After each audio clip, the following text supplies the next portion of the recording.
Ésaïe, chapitre 25. Ô Éternel, tu es mon Dieu, je t'exalterai, je célébrerai ton nom car tu as fait des choses merveilleuses.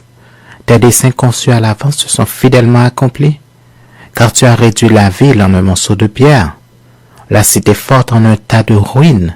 La forteresse des barbares est détruite, jamais elle ne sera rebâtie. C'est pourquoi les peuples puissants te glorifient, les villes des nations puissantes te craignent.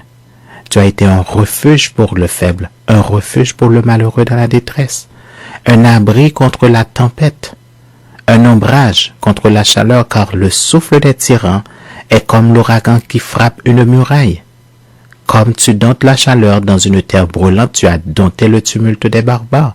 Comme la chaleur est étouffée par l'ombre d'un nuage, ainsi ont été étouffés les chants de triomphe des tyrans. L'Éternel des armées prépare à tous les peuples sur cette montagne un festin de mets succulents, un festin de vin vieux, de mets succulents pleins de moelle, de vin vieux clarifié. Et sur cette montagne, il anéantit le voile qui voile tous les peuples, la couverture qui couvre toutes les nations.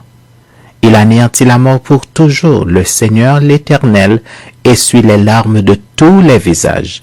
Il fait disparaître de toute la terre l'opprobre de son peuple, car l'Éternel a parlé. En ce jour, l'on dira, voici, c'est notre Dieu en qui nous avons confiance, et c'est lui qui nous sauve.